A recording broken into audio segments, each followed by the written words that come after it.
దేవునికి స్తోత్రాలు. కాన్ఫరెన్స్‌లో ఉన్న మీ అందరికి నా వందనాలు. ప్రత్యేకంగా అన్నయ్యకి నా వందనాలు. అయితే నిన్నటి కాల సమయంలో ఏం జరిగిందంటే, ప్రతి దినము కూడా నిజంగా ఆ అన్నయ్య వాక్యాలు ఎంతగానో బలపరుస్తూ ఉంటాయన్నమాట. నేను ప్రతిదినం ఆ వాక్యాలను ఎత్తిపట్టి ప్రార్థన చేస్తానే ఉంటానన్నమాట. అయితే ప్రతిరోజు మార్నింగ్ ప్రేయర్‌లో నేను ఒక వాక్యాన్ని ఎత్తిపట్టి ప్రార్థన చేస్తా ఉంటా.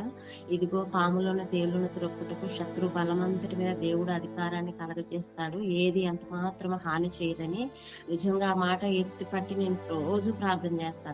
అయితే అట్లాగే నిన్న పని చేస్తున్న ఒక ఆమెకి మా చేలో పాము కరిసిందనమాట.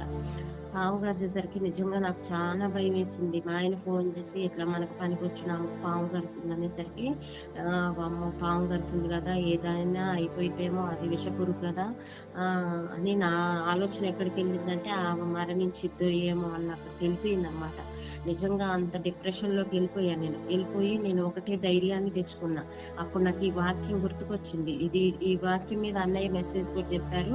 అప్పుడు నాకు నిజంగా భయం అనిపించింది. కానీ వాక్యాన్ని ఎత్తిపట్టి ప్రార్థన చేసినప్పుడు నాలో ఒక ధైర్యం అనేది కలిగిందనమాట. కలిగి నిజంగా ప్రభా మీరు ఈ వాక్యాన్ని చెప్పారు కదా! ఏది ఎంత మాత్రం హాని చేయదని చెప్పిన దేవుడు నిజంగా నా జీవితంలో ఈ మాట నెరవేర్చవా ప్రభా, ఆమెకి ఎటువంటి హాని కలగొద్దు ప్రభా, ప్లీజ్ యేసయ్యా అని నేను ప్రార్థన చేసినప్పుడు ఆమెను ఇంటికి తీసుకొచ్చి వెంటనే మా ఆయన హాస్పిటల్కి తీసుకెళ్లారు. ఇక్కడ దగ్గరలో తోటపల్లి ఆర్ఎంపీ డాక్టర్ దగ్గరికి తీసుకెళ్లారు. ముందు ఆయన ఏదైనా ఇంజెక్షన్ చేస్తే తర్వాత భద్రాచలం గవర్నమెంట్ హాస్పిటల్లో ఉంటాయి పాము మందులు అనేసి అన్నారు. అయితే ముందు ఇక్కడ తీసుకెళ్ళాక ఆ తర్వాత తీసుకెళ్దాంలే అని తోటపల్లి ఇక్కడ మాకు దగ్గరలో ఉంటదన్నమాట. ఆర్ఎంపీ దగ్గరికి వెళ్ళినప్పుడు ఆయన చూసి ఒక ఇంజెక్షన్ వేసాడంట.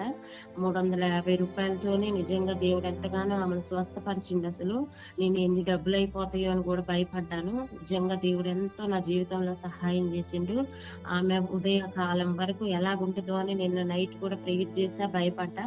కానీ పొద్దున మళ్ళీ మాకు పనికొచ్చింది ఆమె. నిజంగా దేవుడు అంత శక్తినిచ్చాడు ఆమెకి.